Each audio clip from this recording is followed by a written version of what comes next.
We begin by praising Allah subhanahu wa ta'ala and by bearing witness that none has the right to be worshipped or unconditionally obeyed except for Him.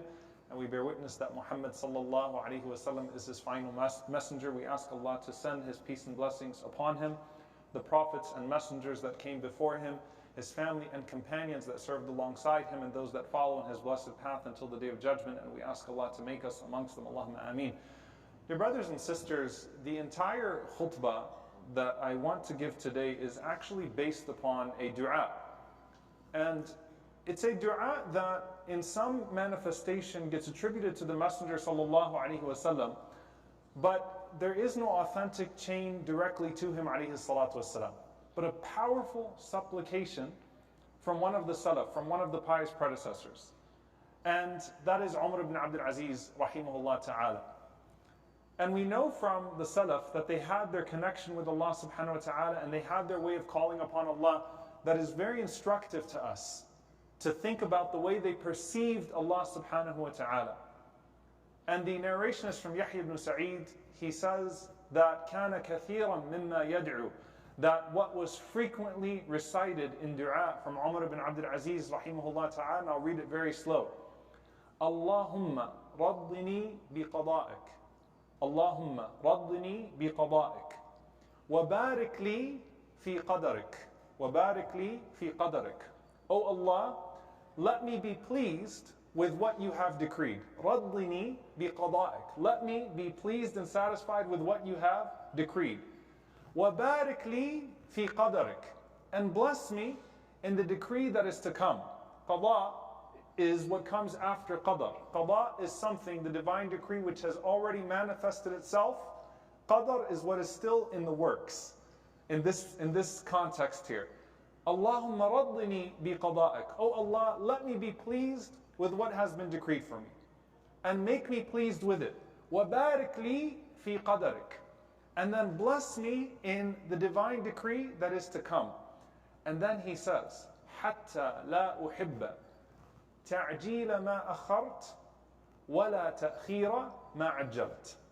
حتى لا أحب تعجيل ما أخرت, so that I do not love that anything that you have been delayed be hastened, ولا تأخير ما عجلت, nor that something that has been hastened be delayed.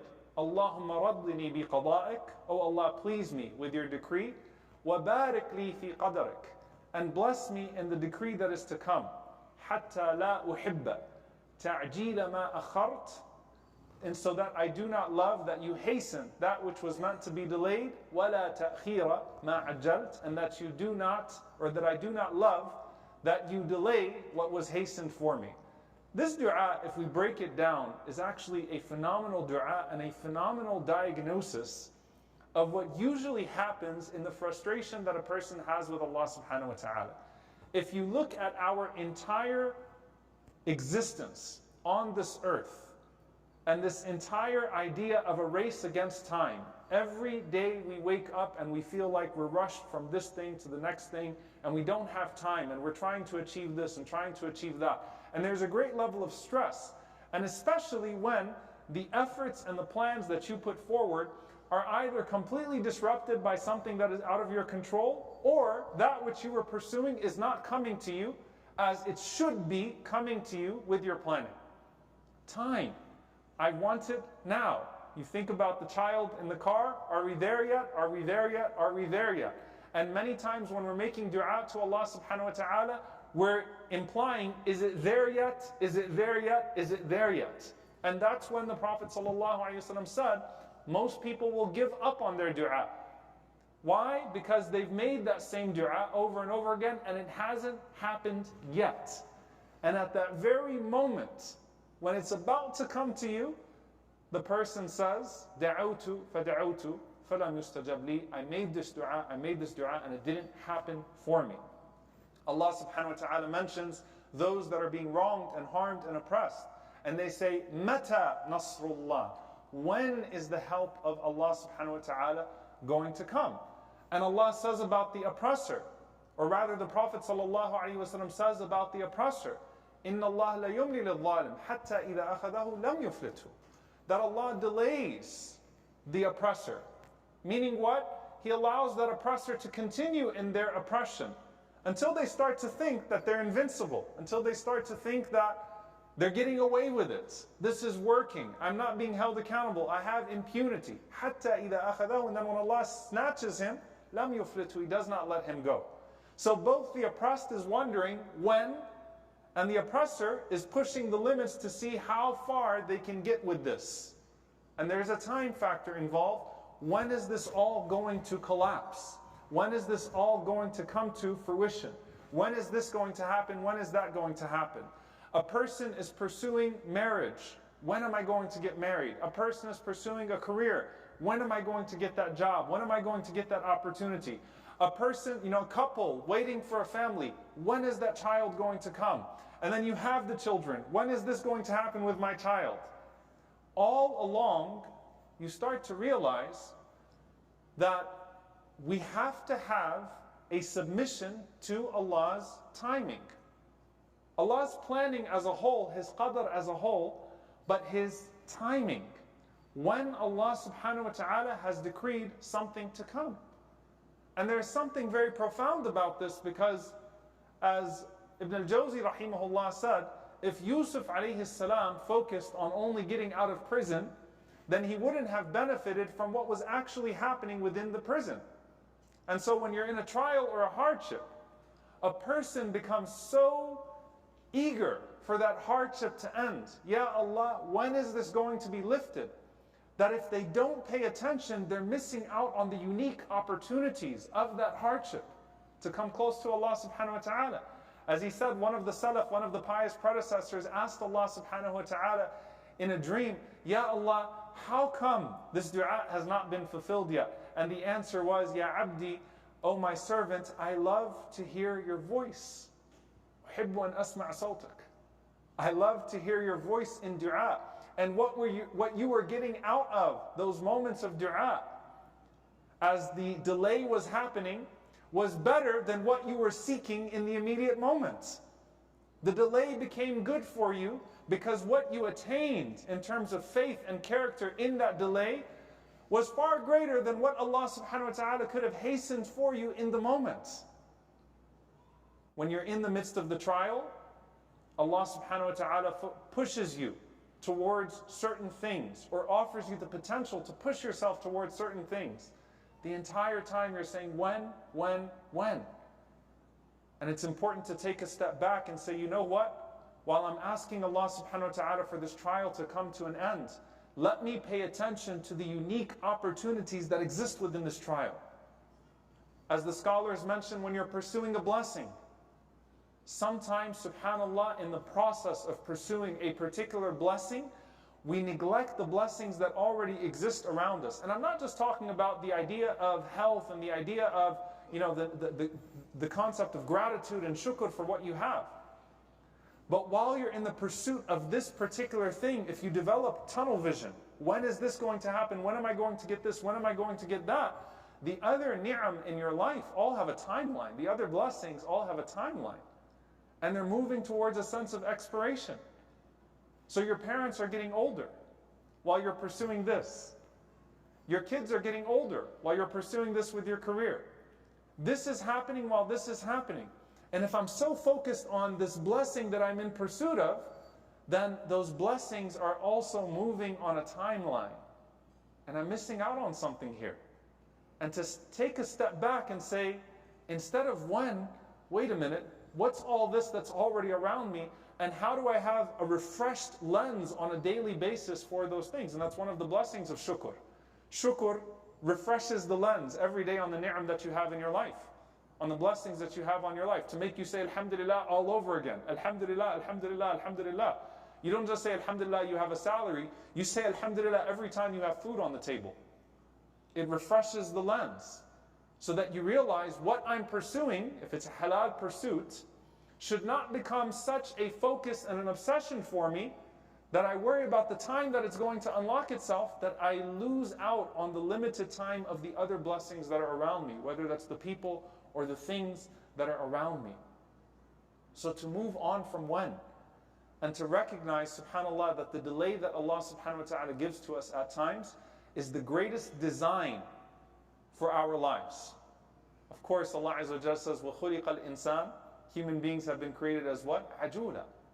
Hasty, hasty, hasty. We always want things now. It's not just our children that are always pushing and saying, when is it, are we there yet? Is it over yet? Am I going to get this yet? When? It's us as well. In our own ways with Allah subhanahu wa ta'ala. Ya Allah, when? When is this going to happen? When is that going to happen? And that doesn't mean that you don't become an ambitious person. That doesn't mean that you don't continue to pursue what Allah subhanahu wa ta'ala has made halal. But that means that you submit yourself to the timing that Allah subhanahu wa ta'ala has put you on. Submit yourself to His schedule. And stop seeing the delay as deprivation. It's not deprivation. Stop seeing the delay as denial. It's not Allah subhanahu wa ta'ala telling you no.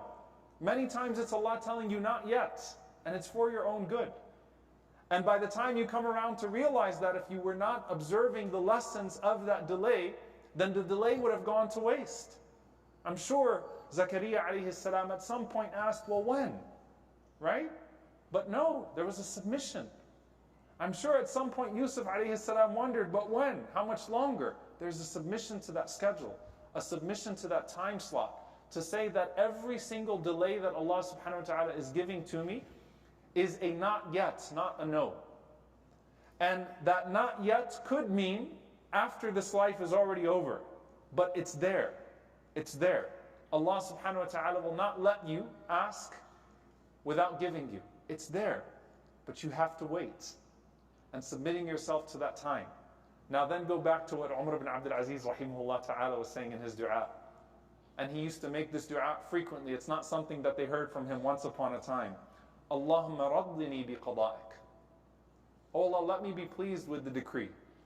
It's already happened. I'm not going to sit there and say, why did this happen this way or why did that happen? Alhamdulillah, let me be pleased with it. Please me with what is here. Wa barik li fi qadarik. And bless me in what is to come, in that decree that is to come. حتى لا أحب تعجيل ما أخرت ولا تأخير ما عجلت. So that I only love things at their time, so that I do not wish for that which has been delayed to be hastened, nor that which has been hastened to be delayed. You know, I give you this example, subhanAllah, and it's a lot of times the TV references and the movie references and things come to your mind. You know, in those movies and shows where someone gets stuck in an elevator, the electricity goes out and suddenly two people are in an elevator together? Or they're in a room and the power goes out and suddenly, you know, we kind of lived that movie here when we lost our power in the winter storm that happened before, right? And suddenly people have to actually talk to each other and things are frozen and put into place. And then what ends up happening when those people are stuck together for a long time and they're not able to continue the rat race of this dunya, they actually get to know each other. They refresh their relationship with one another. There's a moment of pause that's forced upon them that they don't like initially, but then once the pause is over and things resume, they're grateful for the pause. At the bare minimum, the blessing of that pause is your reconnection with Allah subhanahu wa ta'ala. Because there are very few people that will call upon Allah subhanahu wa ta'ala with more sincerity and more connection and more devotion and more love in their times of comfort as they will in their times of desperation. At the bare minimum, there is a qiyam that was induced. There was a tear that was induced. There was a dua that was induced. And the eyes that shed tears for the sake of Allah subhanahu wa ta'ala will not touch the fire. And the dua that is made from the heart will immediately transition and transcend and ascend through the heavens till it reaches Allah subhanahu wa ta'ala. And the thing that you asked for, should it be halal and in proper means, will surely be given to you in a way that Allah subhanahu wa ta'ala knows is even better for you. But slow down. Don't just submit yourself to Allah's plan, submit yourself to Allah's timing. Don't just say, I know Allah is able. Say, I know Allah knows when it's better for me. Allahumma raddini bi qada'ik wa barik li fi qadarik hatta la uhibba ta'jila ma akhart wa la ta'khira ma ajjalt. May Allah subhanahu wa ta'ala make us amongst those that are pleased with His planning, that are pleased with His timing, that see the blessings that are around them when they are obvious and when they are hidden. May Allah subhanahu wa ta'ala grant us fresh hearts and fresh lenses that are always able to appreciate the present and that pursue what is the best for them in the future. May Allah subhanahu wa ta'ala let our future be Jannatul Firdaus in the companionship of our Prophet sallallahu alaihi wasallam. And may Allah subhanahu wa ta'ala let our present be Jannatul Yaqeen, the paradise of certainty in our hearts. And may Allah subhanahu wa ta'ala forgive us when we question Him, forgive us when we don't take the gifts that He gives to us. May Allah subhanahu wa ta'ala make us amongst those that are grateful to Him in all circumstances and patient with His decree in all circumstances. And make us amongst those who are pleased with what has come to us and who are blessed with what is yet to come to us. And make us amongst those that always are in a state of hamd, always are in a state of praising Him. Allahumma ameen. أقول قولي هذا واستغفر الله لي ولكم ولسائر المسلمين فاستغفروا إنه هو الغفور الرحيم.